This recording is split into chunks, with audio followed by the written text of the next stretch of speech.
안녕하세요. 진솔한 주식경제학 김서영입니다. 자, 한국경제TV 증시라인 리뷰 한번 해볼게요. 자, 오늘의 제목은요. 올해 연기금 국내 주식 투자 방향성과 시장의 영향력이라는 제목으로 준비했습니다. 자, 오늘 2021년 1월 25일 월요일 방송 출연분이고요. 제가 그 방송에서 이제 좀 초반에 말씀을 드렸지만 주말에 이제 쭉 기사 보다가 막 되게 거슬리는 기사가 있고 하면은 이런 얘기 진짜 해야겠다라는 생각이 좀 있어가지고 누군가는 또 이제 한번 이제 어필 해놔야지 그래도 좀 다들 알잖아요. 문제가 확실히 있는 부분이기 때문에. 그래서 얘기를 했는데 이게 반응이 되게 좋았다고 말씀하시더라고요. 어쨌든 각 증권사들이 최근에 보면은 이제 실적 파티라고 있죠. 올해 증권사들이 유례없는 사상 최대 실적을 기록했다라고 그런 얘기 많이 들어보셨을 거예요. 근데 실적을 기록했으니까 이제 많은 직원들이 성과급을 받아야죠. 열심히 일한 그 보상을 받는 건데 보니까 브로커리지 쪽에서 이제 성과금이 뭐 수백 퍼센트, 뭐 증권사는 뭐 몇백 퍼센트, 뭐 300, 400% 이렇게 얘기가 나오고 있더라고요.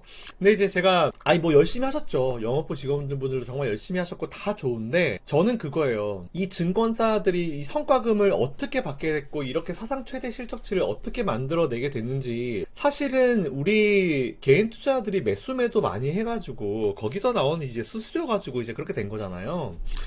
그러면은 일말의 양심 정도가 있으시면 그래도 이제 개인 투자자들 당신들 때문에 돈 많이 벌었으니까 당신들이 더 매매를 잘할 수 있게 우리가 시스템 마련을 할게요. 이렇게 하면서 적어도 우리가 매수 매도 할 때 문제가 없어야 되잖아요. 근데 기본적으로 할 거 자체가 안 됩니다. 첫 번째 MTS, 보통 이제 모바일 트레이딩 시스템이라고 그러죠. 우리가 이제 휴대폰으로 이제 거래를 하는 건데 접속이 안 되는 거래 증권사도 있어요. 제가 어디 증권사라고 말은 안 하는데 한두 개가 아닙니다. 근데 이게 문제가 뭐냐면은 모든 주식을 장기 투자만 하는 건 아니잖아요. 예를 들어서 내가 단타를 했는데 그거 갖다가 이제 단타를 수익 실현을 할 때 잘 아시겠지만 최근에 변동성이 커가지고 10%까지 급등했다 하더라도 거기서 1%까지 뽑아버리는 건 5분이 뭐 2, 3분이면 끝나잖아요. 그러면은 올라갈 때 매도를 해야 되는데 올라갈 때 매도를 하려고 들어가서 로그인을 하는데 로그인 자체가 안 돼요. 이거는 진짜 문제가 있는 거죠. 정말 큰 문제가 있는 겁니다. 저도 거기에 피해를 본 적이 있고요.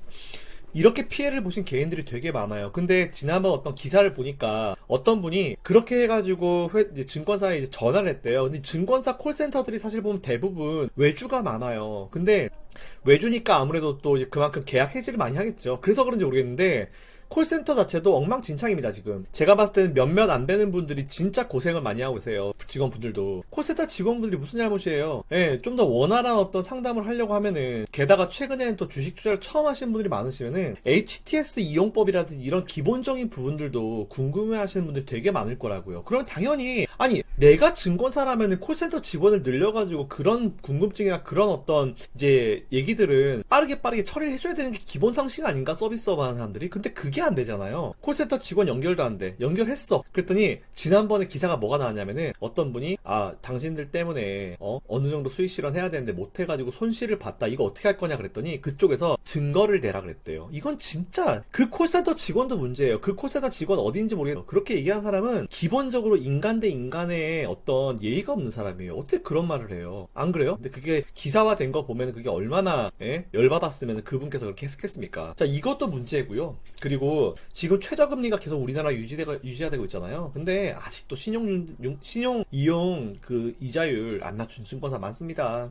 호구로 보는 거죠, 이건 거의. 그죠? 그 세 번째, 느슨한 외상거래제도. 사실 이것도 모 증권사의 문제로 나왔는데, 처음에 가입할 때 이제 그 한도 자체를 이제 다른 증권사보다 더 많이 줘가지고, 외상으로 이제 그 신용으로 매수할 때 더 많은 금액이 매수가 된대요. 근데 이거를 사실 주린이들은 잘 모르고 하는 부분이 되게 많아요. 그러면은 오히려 처음에 가입할 때 한도를 줄여놨다가 줄이고 싶다라고 전화하면 그 사람을 늘려주는 게 맞잖아요. 근데 이거는 일단 처음에 늘려놓고 나중에 문제가 되면은 그 이후에 뭐 당신들이 알아서 줄여라. 이거는 문제가 있는 거잖아요. 카드를 발급받더라도 한도가 원래 적게 발급이 되고 일정 몇 개월 수가 지나고 그걸 잘 쓰면 한도를 늘려가는 게 맞아요. 한도라는 건 원래 적게 출발해서 늘려가는 게 맞지 많이 줘가지고 줄이는 거는 분명히 문제가 있는 거예요. 이 부분에 대해서는 다 공감하시잖아요. 그죠? 그렇기 때문에 이거는 좀 고쳐져야 될 부분입니다. 잘 모르고 들어온 주린이들이 그냥 정말 모르고 이제 신용 매수를 해서 나중에 막 이게 강제 청산된다고 했을 때 이게 뭔지 물어보는 사람이 많은데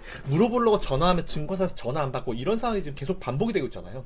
이 부분은 분명히 고쳐져야 되는 부분이다 라고 좀 생각하고 있습니다. 자, 그러면 이제 본론으로 들어가죠. 일단 뒤에서 할 얘기가 많아가지고 일단 우리 장기포트 수익률은 빠르게 보고 넘어갈게요. 보시면 이게 지난주 금요일 기준으로 우리 장기포트 종목들 수익률, 요게 지난주 금요일 기준이고요. 요 오른쪽에는 뭐 지금까지 최고가 기준 요거 체크하시면 될 것 같습니다. 뭐 훌륭하죠. 뭐 지금 뭐 딱히 건드릴 거 없고요.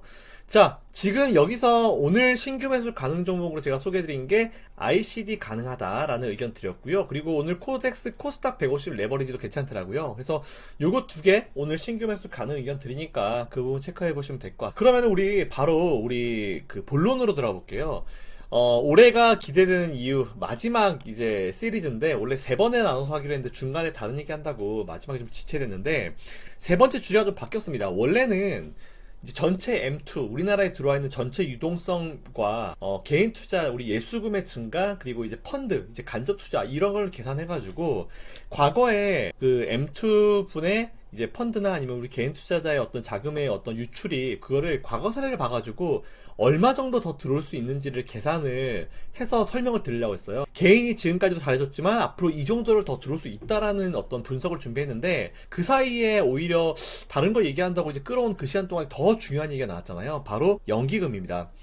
지난 19일날 기재부랑 금통위가 2021년 업무 계획에 대한 발표를 했어요. 거기서 보면은 연기금의 국내 주식 투자 범위 다양화에 대한 계획을 공개를 했습니다. 자, 첫 번째는 연기금의 코스닥 투자 비중 확대를 통한 증시 변동성 축소. 그리고 두 번째는 주식과 국채 장기 보유자 세제 혜택 검토. 괜찮아요. 둘 다 너무 좋은 정책이에요. 진짜 좋은 정책인데 일단 우리는 연기금의 코스닥 투자 비중 여기에 제가 준비를 해봐야겠죠. 지난 그 발표에 따르면요. 그 연기금이 전체 투자 자금의 1에서 2% 정도를 코스닥에 투자 중이다 이런 얘기를 했어요.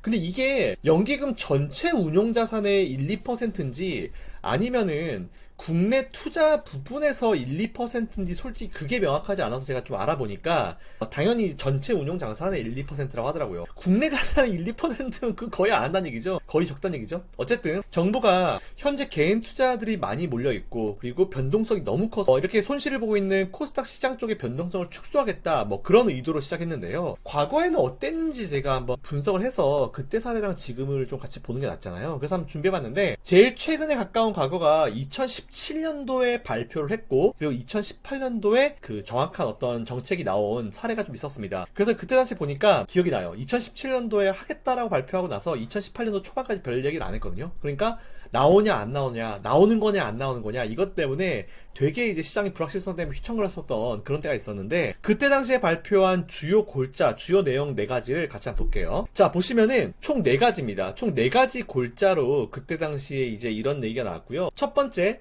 3천억 스케일 펀드 조성 그리고 이제 연기금의 투자 코스닥 투자 확대 그 얘기 있고요. 두 번째는 비상장에서 코넥스로 코넥스에서 코스닥 상장 사다리 강화 그리고 세 번째로 성장 잠재력을 중시한 상장 요건을 전면으로 개편하겠다 이런 얘기 나왔고요. 마지막 네 번째로 기관 개미도 시장을 감시한다 불공정 거래 제재도 강화 이런 얘기가 있었습니다. 자, 요 총 4가지가 있는데 뭐 아무거나 다 상장시켜줘가지고 문제가 될 수 있는 이런 성장 잠재력 얘기 이거 좀 불안불안하죠. 그리고 마지막에 기관이랑 특히 개미도 시장을 감시한다 말은 좋지만 안 된 거 알고 있죠? 근데 뭐 지금은 우리가 아예 안 된 건 아닌 것 같다. 저 같은 사람들도 우리 같은 분석가들 개인들도 또 나서서 시장을 감시를 하고 있으니까 이거는 그대로 되고 있는 게 맞네요. 자, 어쨌든 이런 부분 체크해보면 되는데 이 중에서 사실은 우리가 좀 이제 집중해서 오늘 봐야 될 건 뭐냐면은 연기금의 코스닥 투자 확대입니다. 자, 그래서 제가 그 2017년도에 처음으로 안이 나왔고요. 2018년도에 정확한 정책이 나와서 제가 그때 당시에 그러면 저런 게 나오고 나서 얼마나 연기금이 코스닥에 매수를 했는지 그때 자료를 한번 찾아봤어요. 한번 보시죠. 자, 본 자료는 2018년도 1월 1일부터 2018년도 12월 31일까지 1년간 코스피가 누적이죠? 누적으로 이제 얼마나 매수를 했는지 주식은 단위가 억 원이에요. 자, 보시면은 연기금이 쭉 1월달 초반 밀었다가 2월달부터 쭉 매수를 해요. 그래서 이제 제일 많이 매수한 이때를 보니까 약 5,800억 원 정도가 걸리더라고요. 대략적으로 6,800억 정도까지 연기금이 코스닥 시장에서 순매수를 했었습니다. 근데 이제 잘 아시겠지만 여기 보니까 코스닥 시장 매수는 좋은데 쭉 지수가 밀리잖아요. 네, 이게 왜 밀리냐 봤더니 그때 당시에 이제 미중 무역 협상이 2018년도부터 터져요. 그래서 원래는 이제 2018년도 초반부터 이제 정부가 나서가지고 코스닥 시장 활성화를 하기 위해서 연기금이 매수를 해서 하겠다라고 했는데 중간에 갑자기 미국과 중국이 뭐 서로 이제 멱살잡이를 하기 시작하면서 이 의미가 좀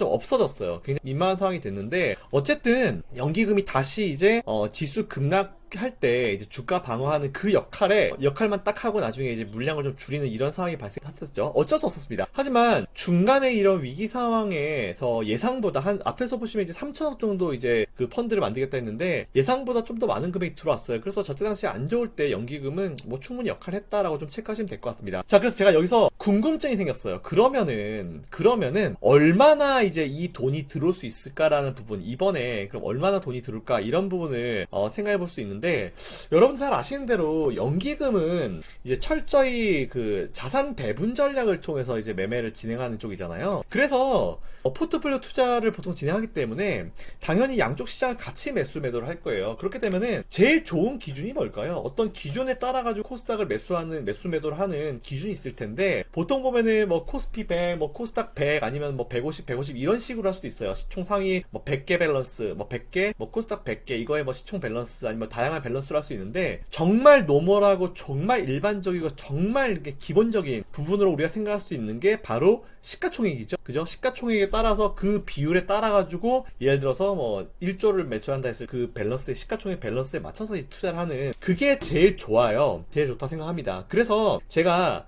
한번 준비를 해봤어요. 2021년도 1월 22일 지난 금요일 기준으로 코스피와 코스닥의 시총 비율을 한번 제가 따져봤습니다. 보시면은 코스닥이고요. 코스피가 85.02%, 코스닥이 14.98%로 약 보시면은 뭐 0. 몇 프로 이제 계산하기 어려우니까 이제 대략적으로 85대 15 정도, 85대 15 정도로 계산을 하는 게 좋을 것 같아요. 그래서 연기금이 이제 국내 투자 비율에서 15% 정도를 투자를 할 수 있다라고 좀 보시면 될 것 같아요. 그러면은 우리가 여기서 제일 최근에 연기금의 포트폴리오를 한번 살펴보겠습니다. 자, 이 자료가 이제 제일 최근 기준은 연기금의 포트폴리오고요.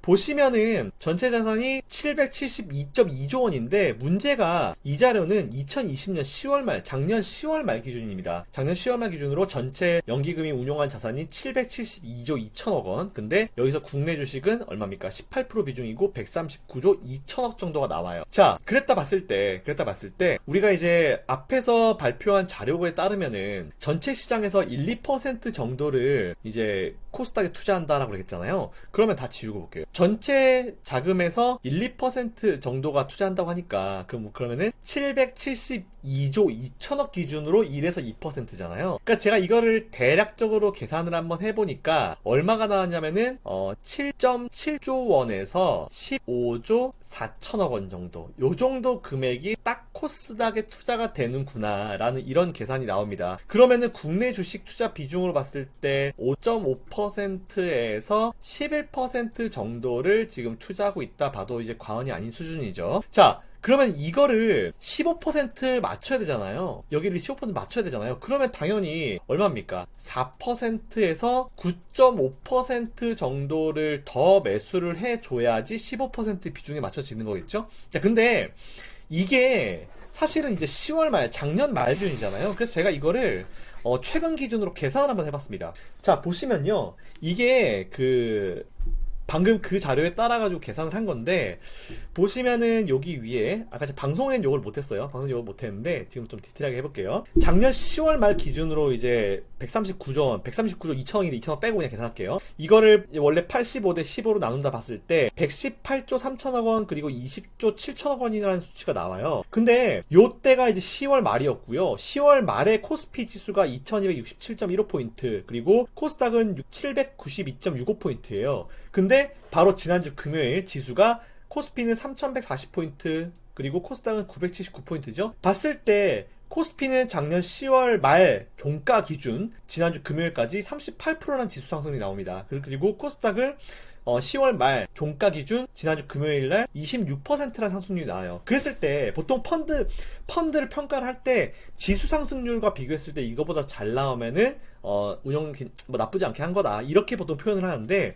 그러면은 당연히 우리가 요거를 요 위에 요거를 요 각각 38% 26%를 늘려보면 될 거 아니에요. 그랬을 때 118조 3천억 원을 38% 늘렸을 때 153.7조 원이라는 수치가 나오고요. 그 20조 7천억 원을 26% 늘렸을 때 23조 2천억 원이라는 수치가 나와서 총 176.9조 원이라는 수치가 나옵니다. 자, 그럼 여기서 중요한 게 뭐냐? 연기금이 잘 아시겠지만 이거는 이제 작년 11월 달부터 시작해서 올해 지난 금요일까지 나온 거잖아요. 단순. 그럼 여기서 연기금이 계속 매수만 했고 아니면 매도를 아예 딱 안 하고 가만히 있었으면 이게 맞는데, 잘 아시겠지만 연기금 순매도했잖아요. 계속 매도했잖아요. 그러면은 여기 밑에 176.9조 원에서 연기금이 이 같은 기간 11월 초부터 지난 금요일 1월 22일까지 순매도한 금액을 빼면은 대략적으로 맞겠죠. 자, 그래서 제가 빼봤습니다. 그럼 얼마를 빼야 되느냐? 첫 번째 코스피에서는 보시면은 이제 11월 1일부터 1월 22일까지 누적이죠? 연기금이 얼마입니까? 9조 4,926억 원이에요. 이거를 일단은 빼면 되는 거고요. 그 다음 코스닥에서 볼게요. 자, 코스닥 보시면 연기금이 얼마입니까? 2,794억이죠? 자, 이거를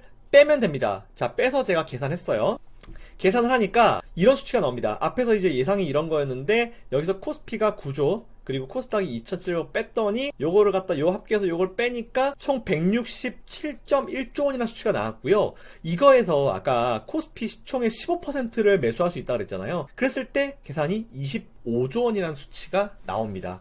자, 25조 원이라는 수치가 딱 나왔을 때 이게 사실은 이제 작년 10월 말 기준으로 당국에서 발표한 전체 자산 1, 2%일 때 기준이 7.7조 원에서 15.4조 원이었잖아요. 제가 앞에서 연기금 보여드리면서 전체 지금 그거 비슷해.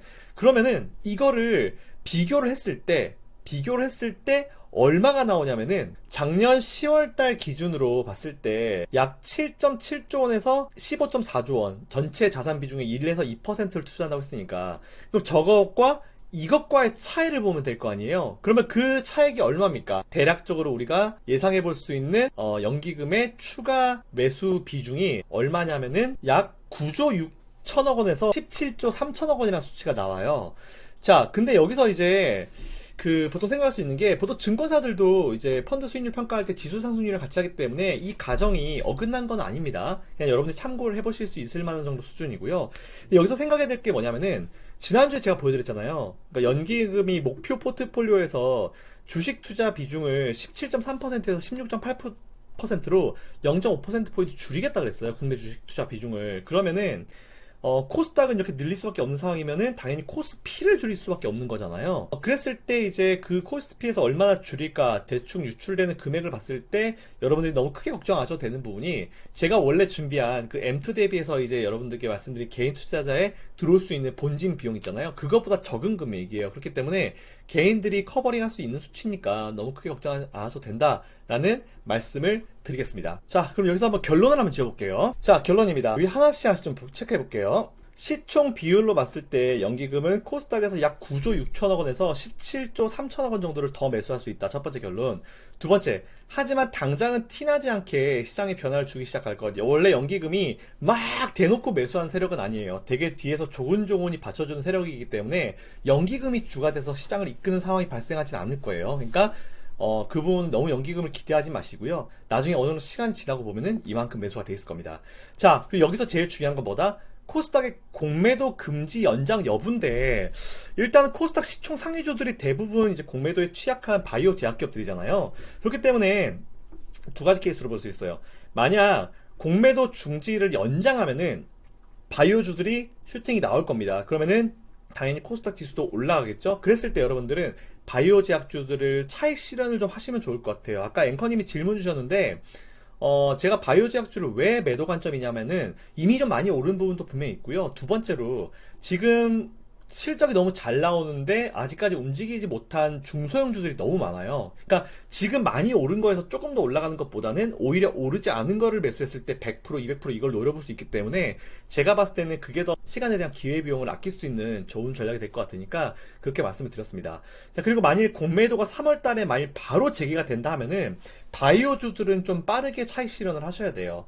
아무래도 직격탄을 받을 수밖에 없기 때문에 차익 실현하셔야 되고, 그와 동시에 IT 부품주, 저는 IT 부품주를 지금 좀 좋게 보고 있고요. 그리고 여러분들께 장기 포트로 준비하고 있는 종목 역시 IT 부품주입니다. 자, 그 부분 체크해 보시면 될 것 같아요. 자, 제가 준비한 내용은 여기까지입니다. 여러분들의 성공 투자를 항상 응원하는 입장이니까 제가 이렇게 해드리는 내용을 뭐 가끔 이제 좀 듣기 싫으신 내용도 있을 거예요. 근데 그렇다 하더라도 제가 이렇게 말씀드리는 이유는 진짜 여러분들이 잘 되시기를, 여러분들이 꼭 좋은 결과를 얻으시기를 바라는 마음에서 하는 거니까 제 진심을 좀 알아주시고 성공 투자하실 때 좀 도움을 꼭 받으셨으면 좋겠습니다. 행복한 한 주 보내시고 다음 주에 또 뵐 수 있도록 하겠습니다. 자, 구독 신청 꼭 해주시고요. 좋아요, 알림 설정 꼭 부탁드립니다. 이상 진솔한 주식경제학 김선영이었습니다. 감사합니다.